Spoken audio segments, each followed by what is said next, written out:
नमस्कार, मैं हूँ राजीव तिवारी और आप देख रहे हैं पब्लिक आंदोलन का खास कार्यक्रम 2 टूक। इसमें हम लखनऊ के शिव शक्ति धाम में हैं। हमारे साथ हैं महंत त्रिलोकीनाथ। बहुत-बहुत स्वागत है आपका हमारे इस कार्यक्रम में। हर हर महादेव, जय श्री राम। जय श्री राम। महंत जी बताइए, इसमें विधानसभा चुनाव चल रहा है और तमाम मुद्दे हैं जनता के बीच में। तमाम राजनीतिक दल अलग-अलग अपने-अपने तरीके से अपने मुद्दों का प्रचार-प्रसार कर रहे हैं। महंत के रूप में आपको क्या लगता है कि मतलब आप क्या चाहते हैं कि नई सरकार जो भी आवे, चाहे भाजपा हो या किसी भी दूसरे दल की हो, तो साधु संतों की ओर से क्या आपकी मांगे हैं, क्या मुद्दा है इस बार चुनाव में? जो इस समय देश प्रदेश की मानसिकता है,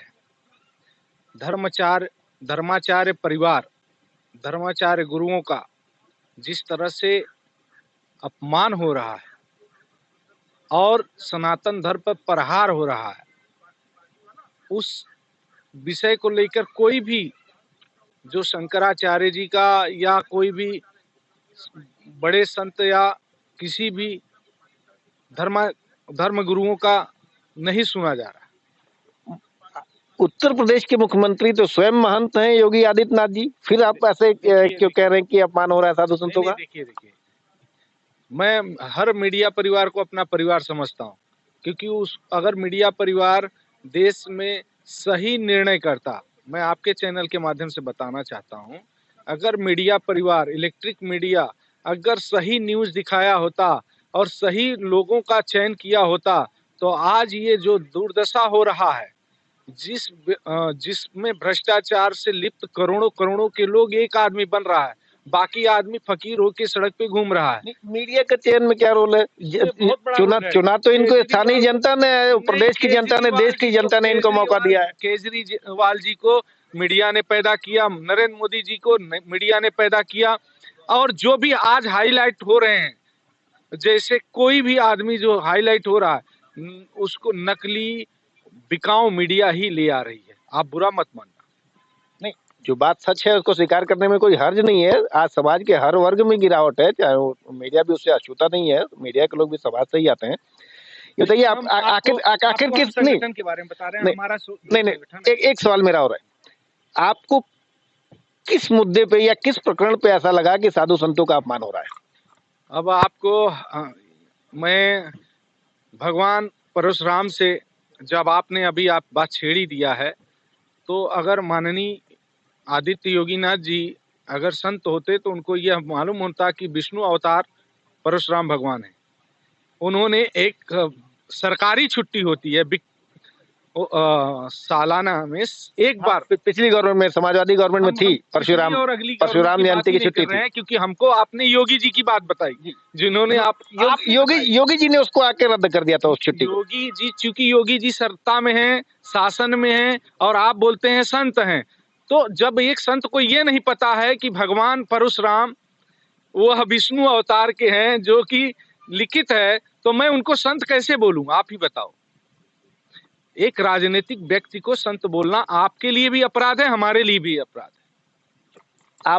आपको क्या लगता है कि क्या अब होना चाहिए? मालिक दोबारा योगी जी की सरकार आ जाए या किसी और पार्टी की सरकार है? के नाम पे योगी जी, मोदी जी को हमारा संगठन, जैसे आज आरएसएस काम करती थी, वैसे कांवरिया सेना संगठन हिंदुत्व के लिए काम करती है। और हिंदुत्व का एक विजन है, ये नहीं है कि सिर्फ वोट लेना और छलावा करना। मैं जनता के सामने इस फेस को किस फेस को लेके जाऊं? उसी फेस को लेके जाऊं।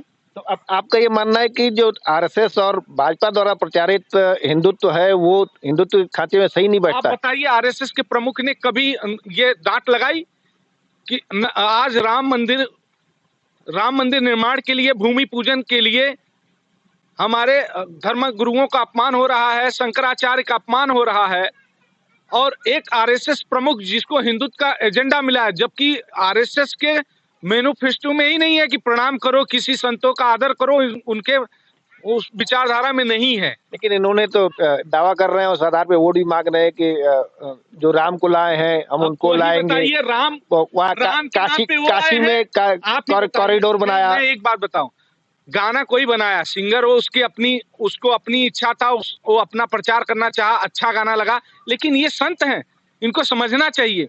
इनको इन्होंने पुरस्कार किया है, इनको तो बताना चाहिए था कि राम ने हमको लाया है और फिर राम लाए, ऐसा अपेक्षा करें। लेकिन ये लोग गाने पे इतने खुश हैं, राम को जो लाया, इनकी औकात है राम को लाएंगे? हम इनकी औकात तक की बात बता रहे हैं, ये राम को लाएंगे? आप भी बताओ। बुद्धिजीवी हो, हर प्राणी बुद्धिजीवी। श्री राम भगवान ने स्वयं वनवास लिया था, इसलिए लिया था जैसे कलयुग में भी देखूं कि हमारे भक्त हमारे लिए कितना कार्य कर रहे हैं। भगवान को कोई लाया नहीं है, भगवान स्वयं शांत बैठे थे और भगवान स्वयं अपने आप इच्छा हुआ हनुमान जी की कृपा से, अब वो बंधन मुक्त हो गए हैं और अपने स्थान को स्वयं बनवा रहे हैं। इनकी न औकात है न हमारी औकात है। ये आपका संगठन जो है कांवरिया सेना, ये क्या काम करता है? सावन में बाबा भोलेनाथ को जल चढ़ाने का कार्य, अभी गौ संरक्षण का कार्य, मंदिर मठों में जो जर्जर मंदिर है उसकी संरक्षण का योजना। हम किसी मुसलमान को हिंदू बना के पंडित नहीं बना रहे हैं, नेहरू नहीं बनाना चाहते, नेहरू बना के कश्मीरी पंडितों की तरह अपमानित नहीं करना चाहते।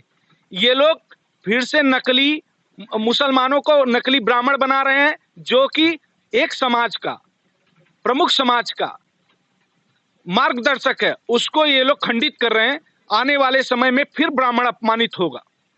तो आपको क्या लगता है कि इस भाजपा सरकार में योगी आदित्यनाथ के मुख्यमंत्रित्व वाले काल में क्या ब्राह्मणों का अपमान हुआ है?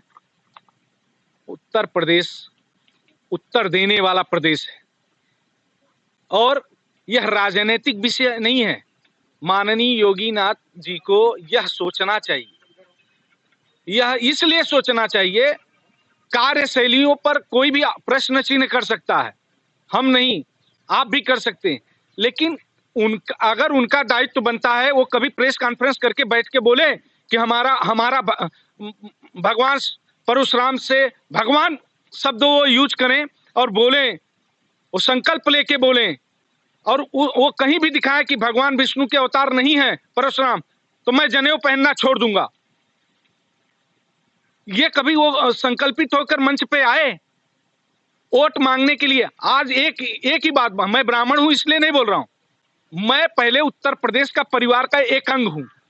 इसलिए हर उत्तर प्रदेश के परिवार, ये जातिवाद की बात नहीं है, हर व्यक्ति का दायित्व बनता है। बताइए, एक अपराधी की पत्नी, 2 दिन की पत्नी, उसका क्या जुल्म है जिसको न्यायालय तक दौड़ना पड़ रहा है? और सरकार, आप खुशी दुबे की बात कर रहे हैं क्या? यस, खुशी दुबे का क्या अपराध है? या सार्वजनिक करें।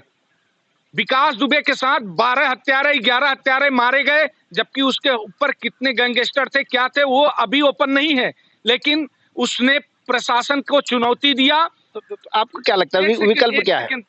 आप माननीय जी, एक सेकेंड, उसने प्रशासन को चुनौती दिया, इसलिए उसकी आहुति हुई, 12 अपराधी हुए। लेकिन वो 2 दिन की दुल्हन की क्या अपराध है जिसे उत्तर प्रदेश की सरकार, उस सरकार में मुखिया संत हो अपने आप को कहने वाला, और एक संत के राज्य में एक नारी का अपमान हो रहा है, उस विषय पे हम सोए और हम उनका साथ दें, ये हमसे नहीं हो सकता है। तो कहते हैं कि हमारी सरकार में हमने अपराधियों को खात्मा किया, माफियाओं के ऊपर बुलडोजर चलाया।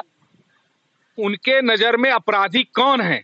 उनके नजर में, क्योंकि हमारे पास जो लिस्ट है, पूरे उत्तर प्रदेश की लिस्ट है हमारे पास भी अपराधियों का, और वो अभी उनके संरक्षण में जी खा रहे हैं, धंधा कर रहे हैं, बिजनेस कर रहे हैं, व्यापार कर रहे हैं।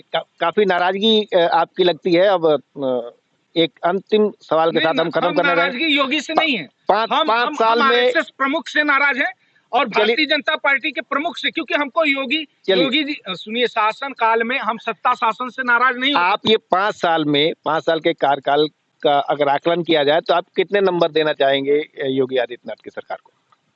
देखिए, उत्तर प्रदेश सरकार अगर राम मंदिर और 370 धारा के विचारधारा से देखा जाए तो 1 नंबर का कार्य है, लेकिन उस विचारधारा को इन्होंने पानी डाल के चौपट कर दिया, और उसका एक ही लक्षण है, आपको बता रहा हूं। अगर ये गृह मंत्री को भी दौड़ने की जरूरत नहीं पड़ती, कैबिनेट मंत्रियों की भी दौड़ने की जरूरत नहीं पड़ती, जनता खुद दौड़ के इनको वोटिंग करती। किसी कैंडिडेट का बस नाम आता, जैसे पिछला चुनाव में नाम आया था, एक हारा हुआ प्रधान भी विधायक और सांसद बन गया था भारतीय जनता पार्टी का, लेकिन आज के डेट में पूरे कैबिनेट को दौड़ना पड़ रहा है, घर घर दौड़ के खटखटाना आपको क्या लगता है विकल्प क्या हो सकता है? कौन है विकल्प? विकल्प ही होता ना तो उत्तर प्रदेश की जनता विकल्प ही ढूंढ रही थी।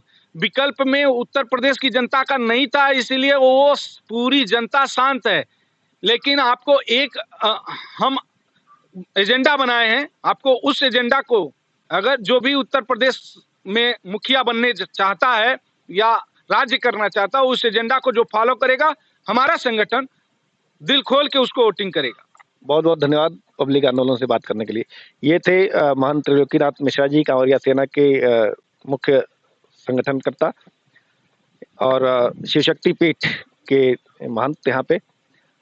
इनका स्पष्ट मानना है कि 5 साल के दौरान योगी आदित्यनाथ के मुख्यमंत्रित्व काल में ब्राह्मण वर्ग और एक खास समाज के तबके में नाराजगी रही है, जिसका खामियाजा भाजपा सरकार को उठाना पड़ सकता है। आने वाले दिनों में जो भी सही हिंदुत्व, जो कि आरएसएस और भाजपा के हिंदुत्व नहीं है, जो सही हिंदुत्व के आधार पे काम करेगा, उसको हिंदू जनमानस वोट देने का कार्य करेगा। आप देखते रहिए पब्लिक आंदोलन।